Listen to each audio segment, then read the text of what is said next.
Sebelum itu kita lihat dulu gambar ini. Aku sengaja letak dua gambar ini, dua orang insan ini, yaitu Donald Trump dan juga Robert Kiyosaki. Tapi jangan kita tengok pandang dorang punya pribadi lah, kita tengok misi dan visi dorang sama pengalaman dorang. Kalau kita tengok dua orang insan yang berjaya ini, dan ada banyak lagi sebenarnya, bukan dorang saja. Kan dorang menggalakkan orang-orang yang mau berniaga ini, kalau boleh kan buatlah MLM. Mengapa? Sebab MLM ini salah satu kelebihan dia ialah kalau kita mau dia ialah satu perniagaan, dan yang paling bagus perniagaan MLM ini kalau kita mau start, dia modelnya tidak tinggi, yang mana semua orang mampu. Nah, semua orang mampu, dan yang paling best sudah terbukti di dunia bahwa MLM ini sudah melahirkan ramai orang menjadi jutawan, termasuk di negara kita. Nah, sebenarnya ramai juga orang-orang kawan-kawanku yang aku kenal dalam industri MLM ini, dorang sudah dapat pendapatan yang mencicil 1 juta, ada yang lebih daripada itu. Jadi itulah kenapa hari ini MLM pilihanku. Sebab satu, dia satu perniagaan. Nah, bila kita sebut perniagaan, 9/10 pintu rezeki datang daripada dunia perniagaan. Yang kedua, modalnya sedikit saja, yang mana semua orang mampu. Nah, tapi kena hati-hati guys, sebab di luar sana banyak syarikat, terutama sekali yang main program money game ataupun skim cepat kaya nih, dia orang menggunakan industri MLM ini sebagai platform orang untuk mencari keuntungan. Jadi kena pastikan kalau kita mau bergiat dalam industri MLM ini, kena pastikan satu, syarikat itu syarikat yang tulen, dia ada CEO-nya muncul, ada CEO-nya, ada pejabatnya, dan produknya pun ada. So ini 3 perkara ini sangat penting. Tapi hari ini aku akan bincang yang pasal 3 perkara itu. Kita akan bincang kalau kita mau percaya apa yang kita perlu buat, nah, di dalam industri ini. So mari kita tengok. Jadi MLM ialah bisnis perasaan. Nah, yang mana bila kita sebut bisnis perasaan, sebab dia melibatkan networking, kita perlu kerjasama lah di sini. Bisnis perasaan tuh maksudku di sini ialah kalau orang senang dengan kita, dia akan join dengan kita. Kalau orang tidak suka dengan kita, tidak senang dengan karakter kita, hebat macam manapun kita, hebat macam manapun syarikat tuh, of course dia tidak akan join kita. Mungkin kalau dia join pun dia akan ikut orang lain. Sebab itulah dalam perniagaan MLM ini, nomor 1, kena ambil kira ini. Ini ambil berat, bukan ambil kira, kena ambil berat tentang perasaan, sebab inilah bisnis perasaan, ya. Kedua ialah mau pergi jauh, mesti mau kerja sama. Kerja sendiri memang tidak boleh. So kita perlu teamwork, sebab kita ada kumpulan, kan? Biasanya networking kan ada kumpulan. Jadi dalam networking dia ada 2 kategori. Satu kategori kita panggil dia upline, satu kategori kita panggil dia downline, kan? Jadi kita pergi dulu 4 tanggung jawab upline.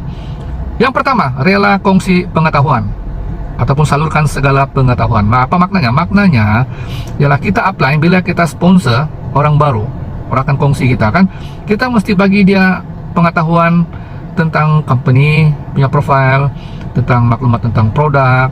Kalau dia mau melakukan perniagaan ini, kita punya marketing plan. Nah, kalau kita punya meeting, kita mesti mau bagi tahu sama dia bila. So ini mesti kita mau salurkan kepada dia. Kita tidak boleh orang cakap kita pandai manajas ya, tapi kita macam abaikan dia begitu saja. So itulah kita perlu, bila ada apa-apa informasi, kita mesti mau salurkan kepada kita punya rakan kongsi. Ini yang pertama, ya. Yang kedua, ya, kita tengok yang kedua ialah membimbing rakan kongsi baru. Nah, bila kita punya rakan kongsi itu tadi, dia sudah join kita dan dia bagi tahu dia mau buat, kan, sebagai upline, tanggung jawab kita ialah membimbing dia. Nah, cara kita bimbing macam mana? Ialah kita kena turun padang dengan dia, field work dengan dia. Maksudnya ialah kalau memang kita nampak dia tu memang bersungguh-sungguh membuat, kan. Jadi sebenarnya rakan kongsi macam ini ialah yang kamu kena fokus. Sebab bukan mudah untuk mencari orang yang mau buat. Jadi bila kamu dapat orang mau buat, kamu kena sungguh-sungguh bimbing dengan dia. So bimbing ni, ingat, bimbing ni turun padang dengan dia, bukan mengarah. Ada perbezaan sini, mengarah dan membimbing. Jangan pula bila ada orang kita bagi tahu, kita rakan kongsi kita bagi tahu, aku mau buat lah upline. Nah, macam mana tuh? Terus kita bilang, oh senang saja, kalau kamu mau buat, kau pergi mana aja. Ini hari kau pergi mana aja lah, kau pergi cari orang, lepas tu kau sponsor lah. Macam itu mengarah namanya. Membimbing tu, bila dia bagi tahu saja, ini contoh, dia bilang upline aku mau buat lah. Oke, kalau kamu buat senang saja. Perkara pertama yang aku mau kau buat adalah buat appointment. Jadi suruh dia buat appointment. Kalau boleh biar dia buat appointment depanmu, buat appointment. Kemudian waktu bila appointment sudah set, sama-sama jalan dengan dia pergi field work. Bila masuk pergi field work sana, jadi sampai sana nanti baru kamu yang sharing lah, biar dia yang tengok. Itu ada dalam aku punya video yang lepas, dalam kalau aku silap dalam hukum ABC aku udah terangkan sudah itu. So aku tidak akan sentuh tuh di sini. Jadi waktu keluar dengan downline kita pergi sharing, di situ akan menampakkan kita sungguh-sungguh membantu dengan dia.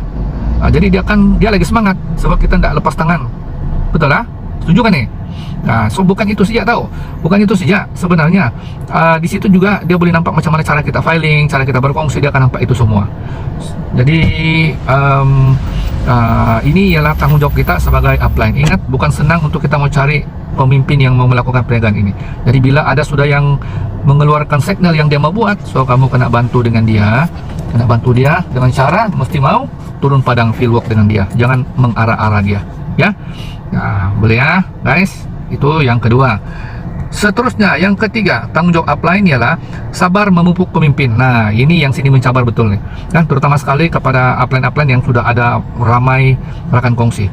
Kenapa aku bilang mencabar di sini? Sebab bila kita sudah ada ramai rakan kongsi, kan, dorang punya karakter itu macam-macam tahu. Ada yang dengar cakap, ada yang menghormati upline. Tapi tidak kurang juga yang tidak mau dengar cakap, yang melawan pun ada, yang menyuruh mengulun pun ada juga di situ. Jadi sebagai upline ini kita kena sabar. Kita kena sabar, lalu kita rasa memang dia tiba-tiba pula ada tuh kadang-kadang downline kan dia pandai marah dengan kita. Jadi kalau dia tiba-tiba keluar perkataan yang kasar kan, jangan pula kau marah dia balik, nanti kamu bergaduh. Jadi time dia macam perkataan negatif, keluar negatif yang dia yang kita suka dengar tuh, kamu tarik napas ya panjang-panjang. Tarik napas, tahu kamu macam mana? Macam ini. Baru kamu hembus tuh napas. Kasih tenang diri kamu. Time dia tidak senang tuh janganlah kamu layan sama dia, sebab nanti tambah lagi panas. Jadi tunggu tenang dulu, baru kamu layan dengan dia. Jadi ini yang kesabaran yang kita mau. Kalau kamu tahan, kalau kamu boleh tahan dengan ini kesabaran pemimpinnya, aku rasa memang kamu tidak ada sebab. Memang ada sebab kenapa kamu tidak boleh berjaya dalam industri ini.